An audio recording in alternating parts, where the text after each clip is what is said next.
Assalamualaikum warahmatullahi wabarakatuh. Bapak Ibu yang dimuliakan oleh Allah. Semua yang baik atau sebaik-baik orang itu pasti ada jeleknya. Dan sejelek-jelek orang itu ada baiknya. Kalau dikembangkan ini adalah semua sesuatu itu ada baiknya. Dan semua yang jelek itu ada baiknya. Yang jelek-jelek ada baiknya, yang baik-baik juga ada jeleknya. Contoh, durian. Itu menurut Dr. Saiful kan tidak boleh ya. Tapi di situ ada juga kebaikannya yang luar biasa. Seratnya tinggi, kemudian vitamin C-nya juga tinggi. Tapi di situ ada kalorinya yang tinggi. Sehingga durian ini boleh dimakan karena kelebihan yang luar biasa, asal tidak berlebihan. Kalau berlebihan, maka kalori itu akan tersimpan oleh tubuh. Kalau tidak terbakar, akan menjadi lemak. Kemudian menjadi kolesterolnya menjadi tinggi. Boleh dimakan, tapi harus secukupnya saja, sesuai dengan kebutuhan fisik. Nanti urusannya Dr. Saiful yang bahas ini. Kemudian ini juga sejalan dengan Al-Quran. Wa yas'alunaka 'anil khamri wal maisir. Qul fihima ismun wa manafi'un linnas. Orang-orang tanya tentang judi dan juga arak. Maka oleh Allah Subhanahu wa ta'ala, qul fihima, katakanlah dalam keduanya ini, baik itu arak maupun itu judi, ada baiknya. Tapi baiknya, jeleknya itu lebih banyak daripada baiknya. Qul fihima ismun wa manafi'un linnas.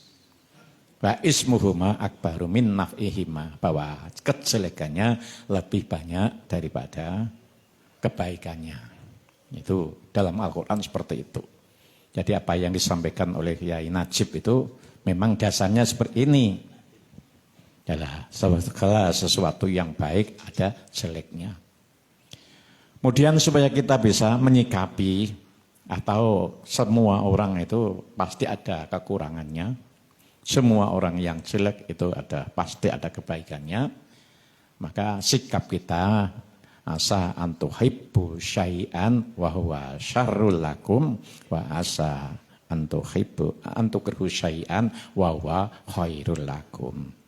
Boleh jadi kamu mencintai sesuatu yang baik, itu jelek untuk kamu.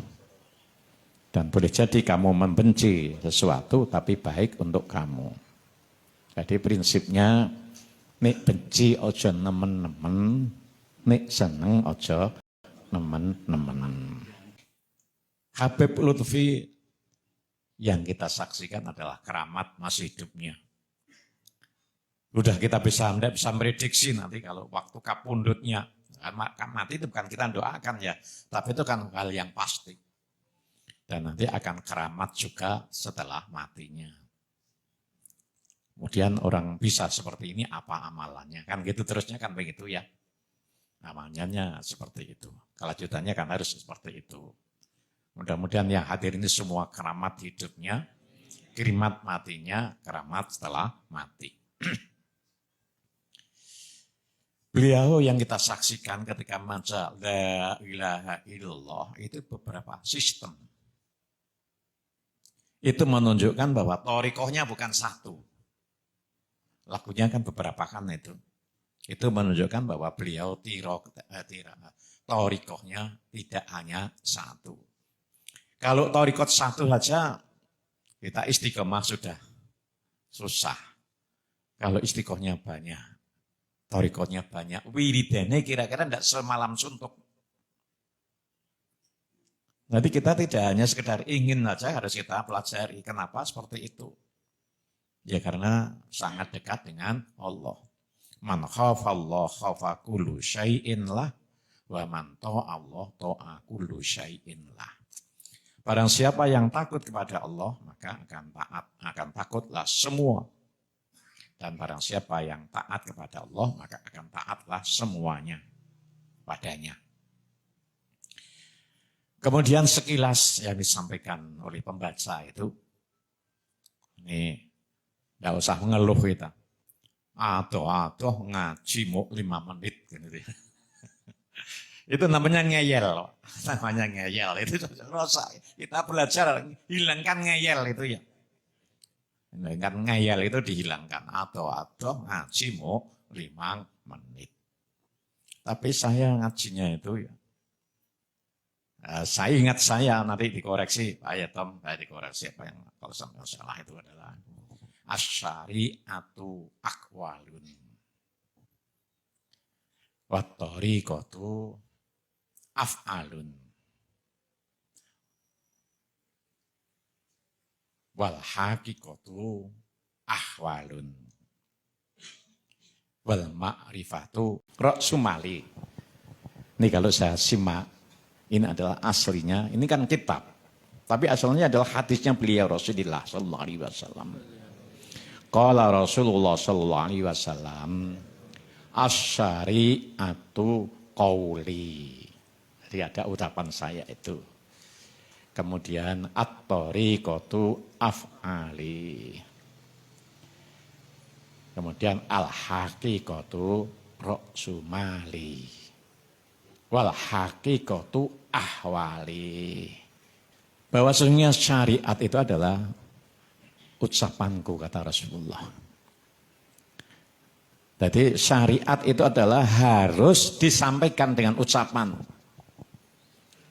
Dan kemudian harus diaplikasikan dengan dengan akwal, af'al. Harus diaplikasikan dengan perbuatan. Itu thariqahnya. Memang global sekali, dibahasnya panjang ini ya. Kemudian sesungguhnya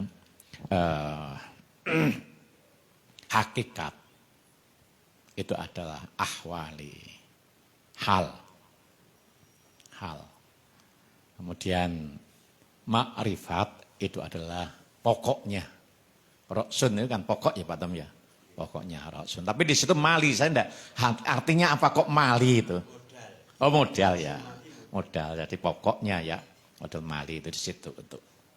Kemudian dijelaskan panjang lebar sesungguhnya toharohnya orang syariat itu adalah dengan air dan juga dengan debu. Kemudian toharohnya orang thariqah itu adalah dengan membersihkan hati dan panjang lebar itu. Itu panjang ngaji itu sekalipun sedikit. Dan punya makna yang luar biasa. Mungkin kalau akwal sudah banyak yang kita pahami. Kemudian af'al sudah banyak kita pahami. Yang hal ini kalau tidak dicontohkan itu agak sulit. Karena hal itu adalah kondisi batin seseorang saat itu. Orang itu kalau baik, itu baiknya ngalahkan malaikat, tapi kalau sudah jelek, itu jeleknya ngalahkan setan. Itu dalam kondisi hal. Kita lanjutkan ya hal ini ya. Hal ini diberikan contoh saja. Putranya Ja'far bin Abu Thalib. Ya, Ja'far bin Abu Thalib kan seorang yang kaya dan juga seorang yang dermawan. Punya putra yang namanya Abdullah bin Ja'far. Pada satu saat jalan-jalan ke kebun kurma, ketemu yang menjaga kurma itu. Biasanya orang itu kalau siyahah itu ya mengamati ya. Maka sekarang saya dahulukan ini ya, habis siyahah ini kan harus kita amati. Kalau enggak ya hilang, bablas anginnya enggak ada hikmahnya, kita ambil hikmahnya. Itu siyahah di kebun kurma. Kemudian di situ ketemu yang menjaga kurma. Yang diamati penjaga kurma itu apa? Ada anjing. Anjing datang ke situ. Kemudian dikasih roti. Satu, habis. Tambah lagi roti 2 habis. Tambah lagi roti 3 habis. Kemudian Abdullah bin Ja'far kan tanya kepada yang jaga kurma itu. Kamu kesini ini setiap hari itu bekalmu apa? Bekal saya adalah 3 potong roti. Lah 3 potong roti kok kamu berikan pada anjing semua, apa kamu tidak lapar? Jawabnya yang menjaga kurma tadi, bahwa anjing yang datang ke sini itu pasti lapar.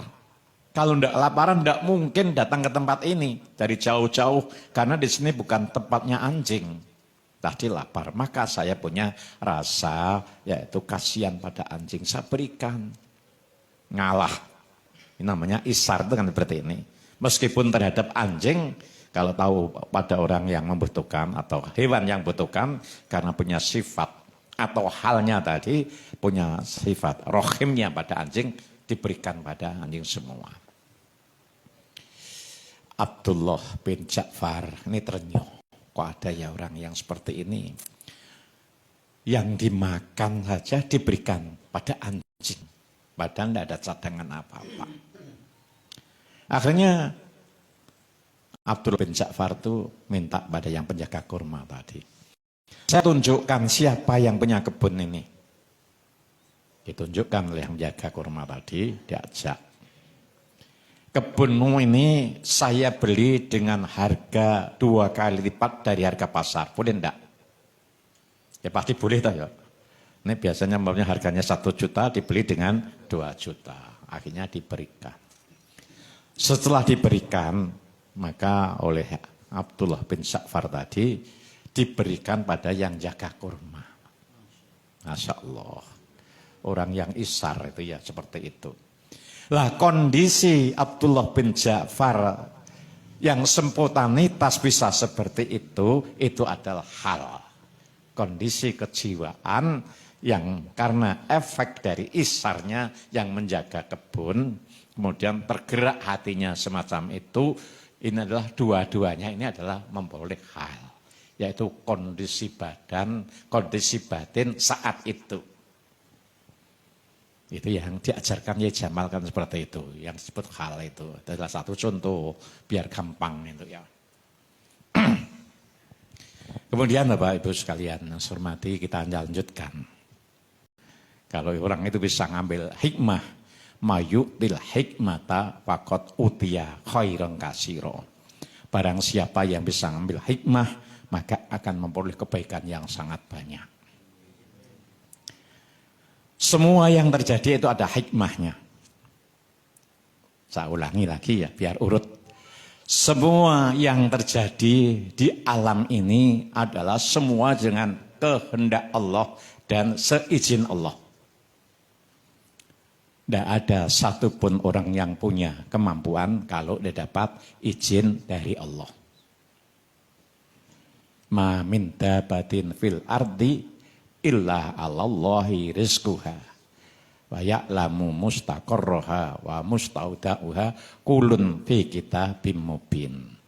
Semua sesuatu yang terjadi itu adalah sudah dicatat di Lauhil Mahfuz. Enak ya Islam itu. Jadi tidak usah kita itu berlarut-larut dalam kesusahan. Tidak usah berlarut-larut dalam kekecewaan. Karena semuanya tidak mungkin kita itu punya kekuatan kalau tidak semuanya sudah termaktub di Lauhil Mahfuz. Kemudian kalau semua yang terjadi itu adalah kehendak Allah, maka semua yang terjadi pasti ada hikmahnya. Ma khalaqta hadza batila. Semua yang terjadi pasti ada hikmahnya.